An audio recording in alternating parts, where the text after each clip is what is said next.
Hello everybody and welcome back to Lost Planeswalker. You're here with me, Jesse the Lost Planeswalker. Today we're doing an Arabella Abandoned Doll Commander deck. Let's dive right in, see how Arabella works, and look at how this deck is going to be structured. Arabella Abandoned Doll, red and a white legendary artifact creature toy. Whenever Arabella Abandoned Doll attacks, it deals X damage to each opponent, and you gain X life, where X is the number of creatures you control with power 2 or less. Very cool deck, very cool commander. I saw this one popping off. A lot of people are really interested in it, so I decided to build this deck. Obviously, we're going to want to prioritize building this deck around power 2 or less. So that's going to be a main theme of this deck, making a ton of tokens, a ton of creatures with that power 2 or less in the deck to give us that value. We're going to look at triggers when all of those creatures enter to ping down our opponents. We're going to look at cards that can generate us a ton of tokens when they enter, whether it's an instant sorcery or creature. And then finally, the good stuff. So let's dive right in and look at some ways to deal direct damage. And I want to point out some of the newer cards.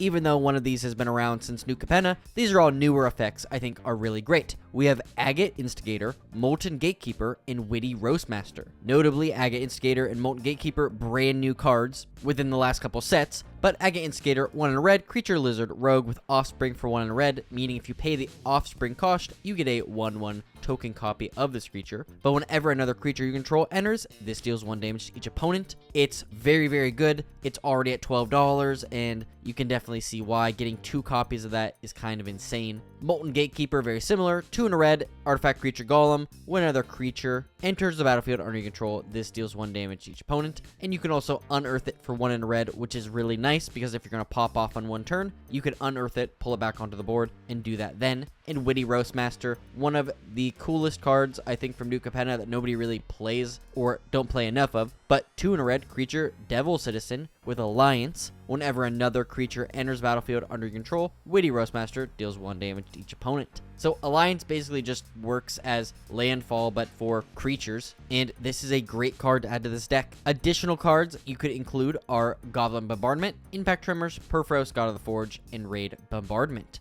Now, let's look at making lots of tokens, because obviously there's a lot of great ways to do it. So first we're going to focus on making tokens from big X-cost spells with Call of the Coppercoats, Grand Crescendo, and Wildfire Awakener. Now I know Call of the Coppercoats isn't an X-cost, but it has Strive, which means you can pay an additional 1 in a white in this case for each target beyond the first, but you get to make X 1/1 white human soldier creature tokens, where X is the number of creatures your opponents control, meaning that your opponents have big boards, you can create big boards as well. Grand Crescendo, X white instant, create X 1/1 green and white citizen creature tokens. Creatures you control gain indestructible until end of turn. Not only does this make a ton of tokens, but it also works as board protection, meaning that if you don't have the mana but you still have 2 white saved up, you can use this to give everything indestructible. In Wildfire Awakener, I think a great card here because it's X1 red and white with Convoke, and when this enters, create X 1/1 red elemental creature tokens. When this creature becomes tapped, it deals 1 damage to target player, meaning that you can convoke this out with all of your creature tokens, get a ton of stuff onto the board, and then all of those red elementals will be able to tap, attack, and deal damage at the same time. Next up, let's look at some great sorceries that are going to make us a number of tokens, each with Hop to it, Increasing Devotion,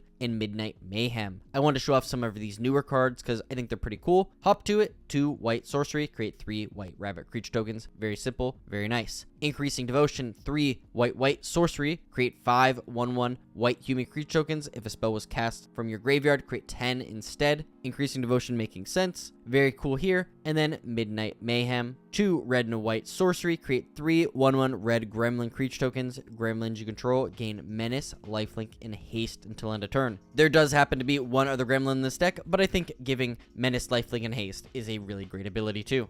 And lastly, creatures that make a lot of tokens. We have a bunch of creatures that can make a ton of tokens, and here are some of them with Anima Bakal, Thousand Moon, Jacked Rabbit, and Threefold Thunderhole. Anima Bakal, great card. Whenever you attack with 1 or more Gnome Teak creatures, put a +1/+1 counter on her, and create X 1/1 colorless Gnome artifact creature tokens equal to the number of +1/+1 counters on Anima Bakal. This is a great card that you can honestly play on turn 3, attack with Arabella, get the trigger, and now you have 2 things attacking your opponents. Jacked Rabbit, a new card from Bloomburrow, X 1 in a white creature rabbit warrior with Ravenous, meaning that you can put a number of +1/+1 counters on it if it's X is 5 or more, you draw a card as well, and then it makes a number of 1/1 White Rabbit creature tokens equal to its power whenever it attacks, which is super great. And then threefold Thunderhulk. I think this one's a little more pricey, but I don't think it's played as often, and I think it's really cool. 7 mana here, but when it enters, put 3+1/+1 counters on it, and whenever it enters or attacks, create a number of 1/1 colorless gnome artifact creature tokens equal to its power. You can 2 sack another artifact and put a +1/+1 counter on it, so you can fuel it using the gnome creature tokens that it's making and continue to buff it up turn after turn.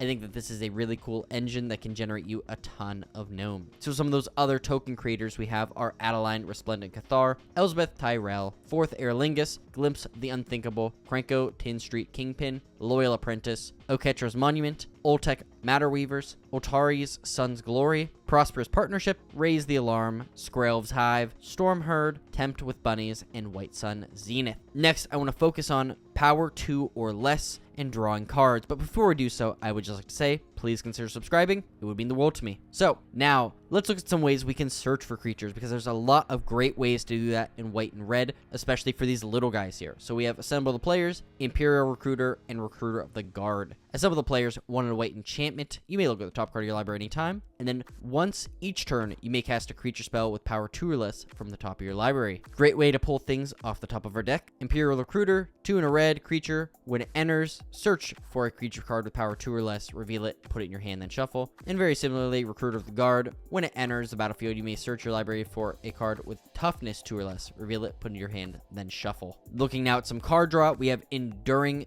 Innocence, Mangara the Diplomat, and Rumor Gatherer. So Enduring Innocence, really cool new set of cards. We've got these Enduring cards come in as creatures, and in this case, it is a Sheep Glimmereth lifelink for 2/1, and whenever 1 or more creatures you control with power 2 or less enter, you draw a card. This triggers only once each turn, but when it dies, and if it was a creature, return to the battlefield under its owner's control, it's an enchantment. What a cool way to draw a ton of cards and get enchantment in the process. Mangara the Diplomat, 3 and a white, ledger creature human cleric with lifelink. When an opponent attacks with creatures, if 2 or more of them are attacking you or a planeswalker you control, you get to draw a card, and whenever opponent casts their second spell each turn, draw a card. Great way to get some card advantage. And Rumor Gatherer, 1 white creature, elf wizard with alliance. Whenever another creature enters battlefield under your control, scry 1, and then if it's the second time this is revolved this turn, draw a card instead. Some of those other really good cards with power 2 or less are Denly, Streetwise Lookout, Dusk and Dawn, Escape Tunnel, Irrelevant Gremlin, Solar Tide, The Battle of Baywater, Tocacious Welcome, and Welcoming Vampire. And lastly here, we have some good stuff, and I think some really cool cards that are going to help you keep your commander on the board. Cards that are going to help prevent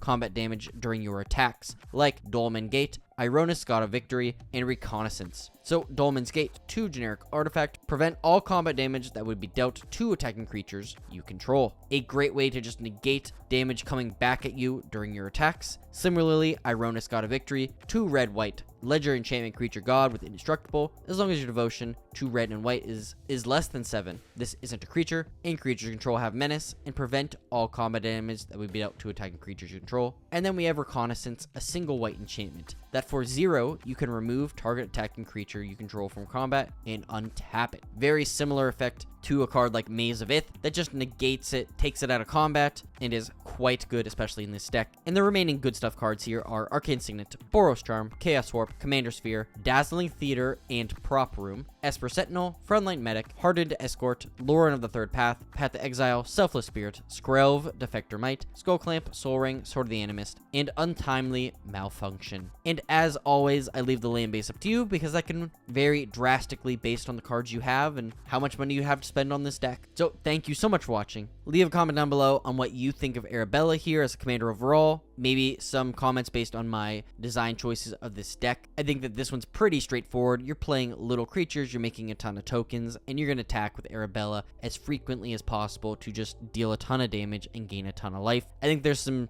really good effects that you could put in here where you're paying life, like Aetherflux Reservoir to kill out your opponents very quickly, because you're going to be gaining a ton of life based on the number of things you have on the board. But if that's something you added, let me know. In addition, if you could please leave a like, share this video with a friend, and subscribe, that would mean the world to me, so thank you. In today's Scryfall card of the day is Alms. Helping people is mostly a matter of teaching them how to help themselves. Sisay's Journal. Thank you so much for watching, and as always, I'll see you later, Planeswalkers.